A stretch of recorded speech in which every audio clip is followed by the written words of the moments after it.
Hello, everyone, and welcome to the PBL review, Week 4, Season 3.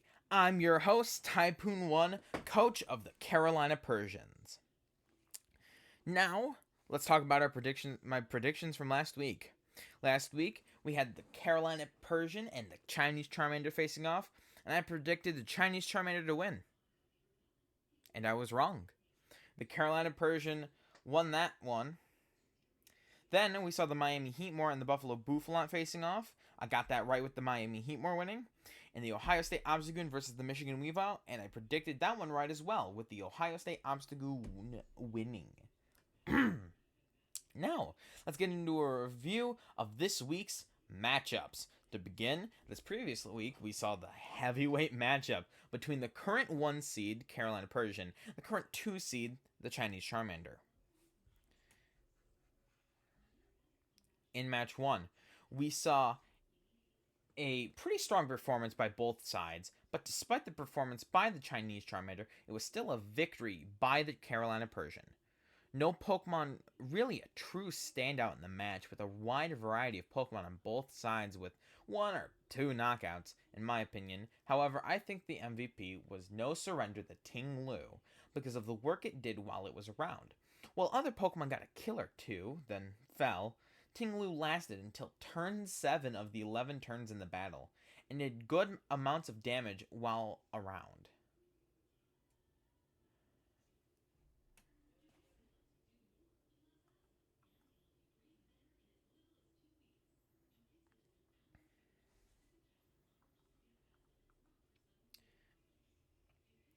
Then, in match 2, we saw a much tighter game played by the Carolina Persian, leaving the match MVP, the Bite of 87, the Fluttermane, racking up a total of 5 knockouts on the unsuspecting Chinese Charmander. After this set, that leaves the Carolina Persian as the only undefeated team as the number 1 seed, and the Chinese Charmander dropping down to a 3 seed with this loss. Our next matchup this week was the Miami Heatmore and the Buffalo Boufflant. In match 1, we saw a great performance by the Miami Heatmore, specifically Meowscarada and its abundant Petal Blizzard switching in and out.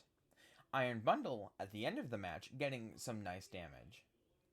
And the best of them all, MVP Dragapult getting 2 knockouts and sticking around late into the match.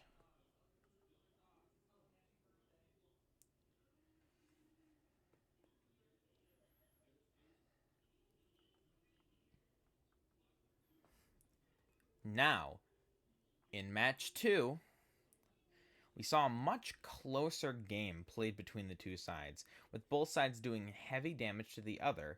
Of course, standouts from the winning side, however, really controlled the pace of the game, those being the quick knockout offensive playstyles of Corviknight and MVP Meowscarada, dealing with the scary Mimikyu. Or the slower endgame controlled by the Toxapex, sending up poison on both remaining Buffalo Boufflant late game, being able to close it out with the stall tactics.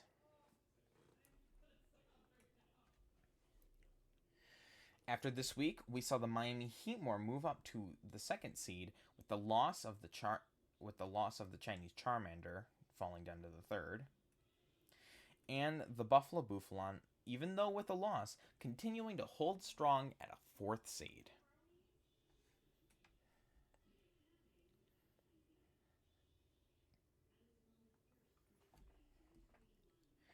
And finally, this week we saw the great rivalry matchup between 2 good friends who both had not a win yet this season.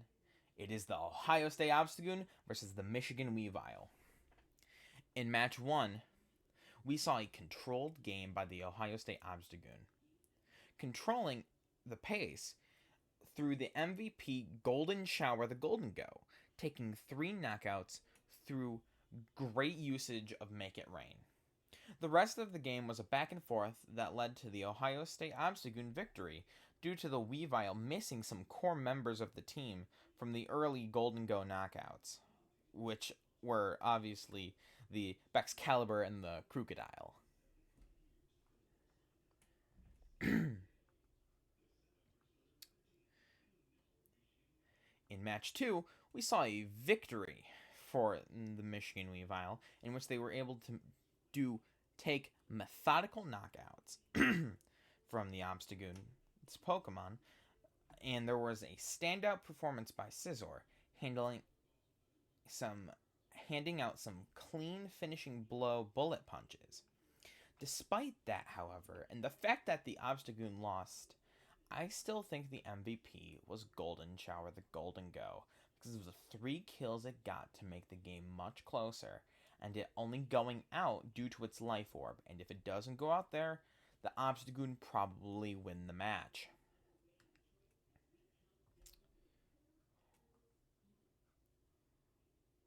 And finally, in match 3, it's Golden Shower the Golden Go, making it Nvp Triple Crown with another 3 knockouts to add to its monster of a set.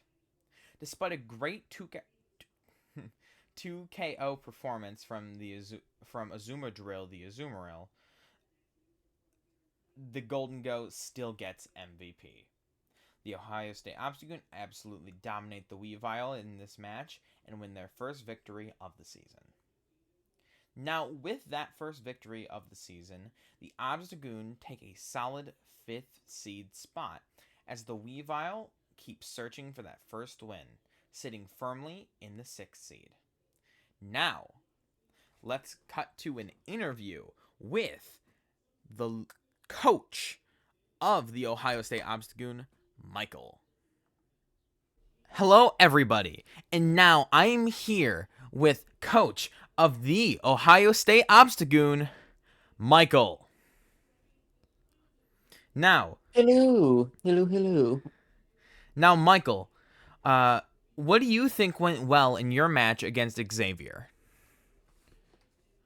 Well, to begin, I actually remembered what some of my Pokemon could do this time. I remembered some of the strategies that I had in place for each of my Pokemon, even the new one that I just got.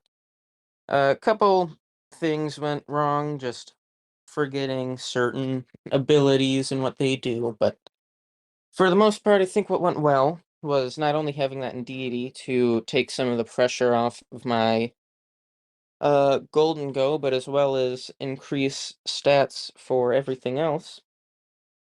And that Psychic Terrain, once I actually figured out exactly how it worked, really worked in my advantage. Getting my Armarouge out there, especially, was able to do a lot of good work. And then Golden Go, MVP of the game for sure, killed at least half of the opponent's Pokemon.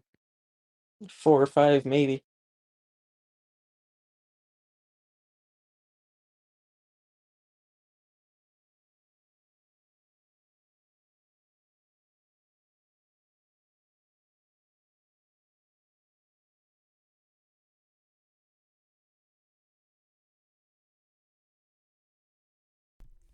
Michael, Hello? can you hear me? Yeah, what's up? Yeah, my mic got unplugged. Okay, That's you can that's get that. great. Whatever. You can get that. I'll edit it because most of the Yeah. time it wasn't picking anything up. So whatever. I'll just edit it out. That's fine. Um. And now, uh, you kind of touched on this, but what do you think went bad in your matchup? Well, the big one, if I had to say, would be Psychic Terrain. Did mess up a good bit of my match, just because I completely forgot how certain parts of it worked. Yeah, With the but whole priorities, I didn't realize it was my impression that Psychic Terrain would get rid of the priority on priority moves, but in fact, it completely disables the move yeah, from affecting at all. Although it still happens in its priority, it just doesn't do anything. Yeah, but thankfully that also tripped up your opponent in a way. Oh, Only very being much able to so. land one bullet punch because you know that psychic terrain not being able to affect only not only just not affecting Pokemon that are not grounded, right? Yes. It And definitely helped me out there. A lot of my opponent's moves were priority moves in that yeah, way. especially that bullet punching Scizor. Yeah, I got Now, very lucky that he was sent out first with my Indeedee. yeah, and actually, on the topic of Pokemon with good performances, you touched on the your Golden Go's great performance, but Yes, furthermore, you had the Golden Go. I marked it as the first time we've ever had this where you team has lost a match and yet it still has the MVP of the match, that Golden Go, winning the Triple Crown in all three matches, being that MVP, just being so effective with the uh yeah. yeah. Which it's funny, I'm not exactly sure what went wrong in that second match against Xavier. It was, You know, if your life orb does not knock out your Golden Go, I think it definitely is around long enough to finish off the match. It was super close, and the life orb was the one thing that, took you kind of out of it. But if, yeah, it's something happened. He changed to nothing. In fact, his second match, he still had his worst Pokemon on his team. mm-hmm, Yet my Wo-Chien was the only thing left standing yeah, after he just kind of shot through everything. It was just like kind of poor strategy on my side, sending in the wrong Pokemon, just the wrong move. yeah. And part of what happened would be the priority move. Confusion definitely did not help in that second match. But I mean, you did get your first win. How does it feel to finally be able to say, "Yeah, I have a win on the board now"? Well, if it were to have been against anybody else, it would have been a fantastic thing. But to be fair, this was a long time coming. The second I come up against Xavier, that's about it. Mm. Knew it was coming at that point. So what does this rivalry between you and Xavier mean? Because you have some other rivalries in the PBL. You have Well, I'm Larry rivaled with and pretty Mirror much. Well, I don't Person. think You have me and I would. Larry. What does this rivalry mean for you two? Well, first off, I want to go ahead and say I don't think I'm rivaled with Larry in any way. In fact, I helped him get his fish, his GU. Yeah, So I wouldn't say we're rivaled as much as we are together in this. However, my rivalry with Xavier yeah. is mainly off of fuck you energy. Okay, So we've known each other since first grade. So that was kind of how it went. okay. Wow. Okay. Um.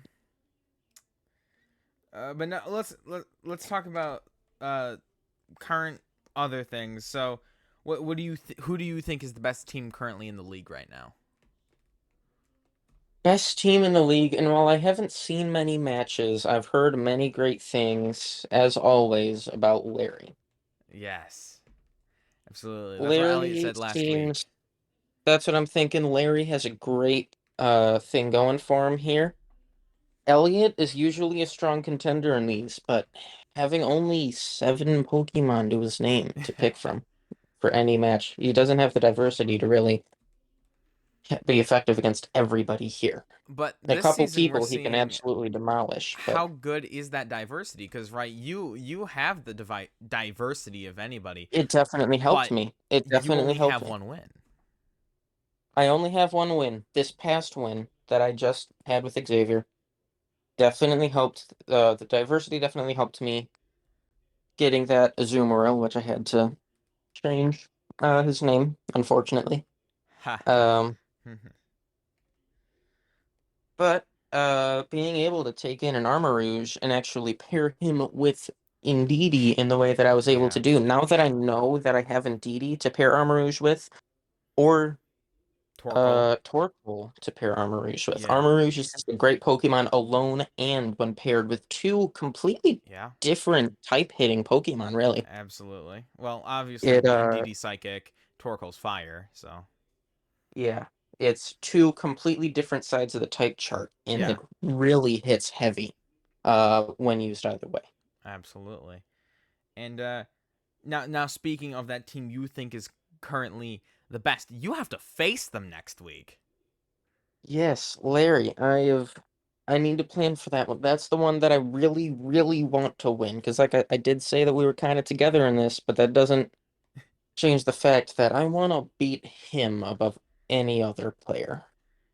Now, when I'm Just going because I feel like through that'll show that I am actually capable of winning. and when I'm going through my predictions, I came upon you two's match, and I was like, well, typically I would go the Chinese Charmander, but they lost this last week, and you're coming off a Yes, but win. wasn't this last week against you though? That's true. So you're probably the best contender against the Charmanders. That's true. But that's because we have that rivalry going back and forth. This is a 100%. battle that we've I waged think you two for have many the times. best I think you two have the best, most heated rivalry in this entire tournament. I think it's the most like the most competitive. I think you For have sure. had the history of beating Xavier, and Numerous Larry's had times. the history of beating up Mirror Person, and those Larry's two had the history of beating up everybody besides you, even though he has beat you. he has beat me. And that was the one time because I was extremely cocky, Yes. Which is back surprising knowing you. well, that was back a couple years ago, back Yeah. during season 1 of the PBL when we were back in single battles, and you know it was his first ever week and like actually playing competitive Pokemon. And so I just went in like, Very yeah, we got this. And surprisingly good. Yeah. Anyway, as for my match against Larry, it's gonna be very interesting. I feel like Larry is without a doubt bringing Chiyu to this fight. I haven't seen all of his matches, but if I had to guess, he brought Chiyu to every single one of them. yeah, So I don't think gonna want to bring Golden Go because I know Chiyu is just gonna absolutely stomp Golden Go. I yeah. do have another heavy hitter like Golden Go, in my Hydreigon. Obviously, it doesn't hit both Pokemon. It's not Hmm. quite as effective as a killer, but it has incredibly powerful moves. Yes. And an incredibly good backup plan in his Terra, Fire, and Heat Wave. Yep. So, like I said, I'm going to have to do some delving into strategy, figuring out what Larry actually has to bring to the table, probably look up a couple of his matches and actually see what he can do. Yeah. But I feel like I've got a strong chance if I play my cards right. Awesome. Thank you for your time. Of course, you got incredibly lucky. I was literally like the only time today that I was near my phone you happened to be calling.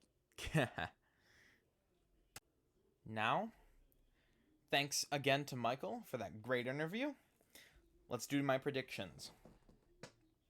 First up next week, we see the Chinese Charmander and the Ohio State Obstagoon facing off. And, like I said in the interview, I think the winner is going to be the Ohio State Obstagoon.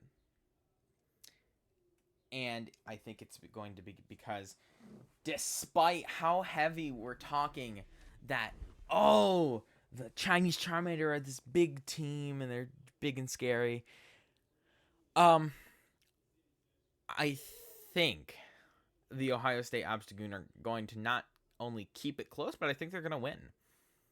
Using the variety of Pokemon they have, I think they can outmatch the Chinese Charmander's output, finding some sort of strategy to finally break through that hard shell that only last week we were able to see the Carolina Persian crack. And so I think the Ohio State Obstagoon probably can take it the rest of the way. Now, like Michael said in the interview, he's probably not going to take Golden Goat 2 to the match next week, which is going to be odd because of its Triple Crown this week in MVPs. But, you know, it's just an unfavorable matchup, and you can always bring it in if he needs to. Moving on, we have the Carolina Persian versus the Miami Heat more. And this is a good old-fashioned Season 1 heavyweight match between the Carolina Persian and the Miami Heat more. And I do believe my Carolina Persian will win, not to be a homer or anything. But, the history of this matchup, right? This was the matchup that started the Carolina Persian and the Miami Heat more started with during Season 1, back when it was the Carolina Pancham versus the New York Metas in single battles format. But now we're here, and this is going to be a great match. Me and Elliot are great friends, and we're just going to have a real good old-fashioned Pokemon battle. And I think whoever wins is destined to go far in the playoffs, and we may even meet there. And I'm counting on that. Elliot's a crafty Pokemoner, and I overly strategize, so it's going to be the perfect matchup. And finally, we'll have the Michigan Weavile versus the Buffalo Boufflant. I'm going to take the Buffalo Boufflant because I want you to watch back the Michigan Weaviles match the past, let's say, 2 weeks.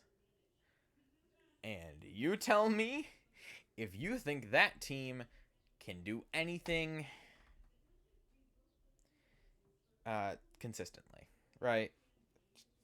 I'm not taking the risk. Talk to me when they get the win, right? Sure.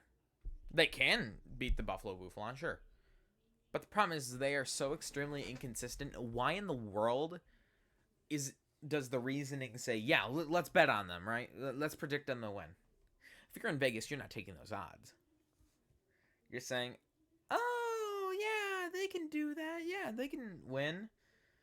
And then you're not going to predict it because you still think the other team's going to win. And I think that's just what it is.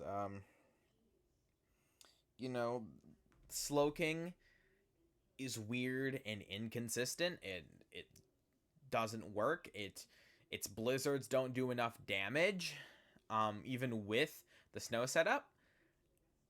And the only really interesting Pokemon on the team are the ones that are back from last season. The Gojira, the Baxcalibur, and Skeledirge. They're the only two that's where we already knew were good because he used them last season and they were good. Not to rag on him because I feel like I'm being really harsh. Listen, his team will be good, I think.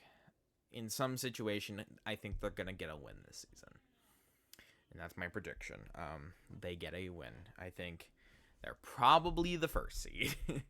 Because, as you heard in the interview, even the team that it was the Ohio State Obstagoon finding no consistency this season. You know where they found their first consistency?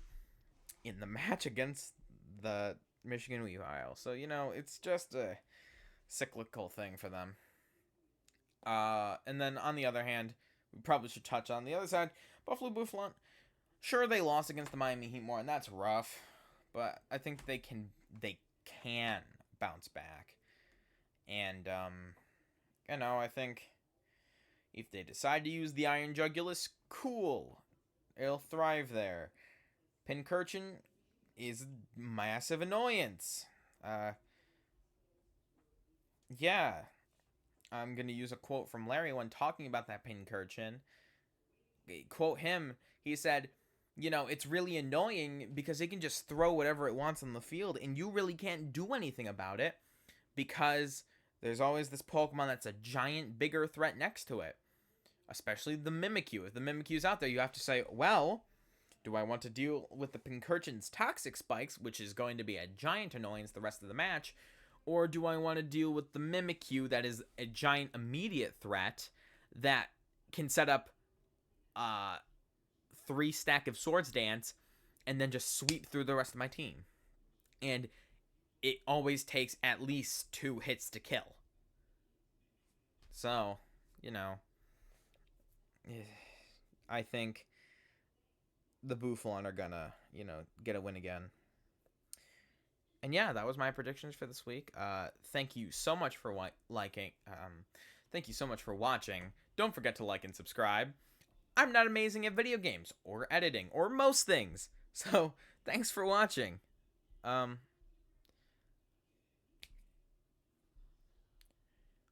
Thanks for watching. You've been watching Typhoon 1. Bye-bye.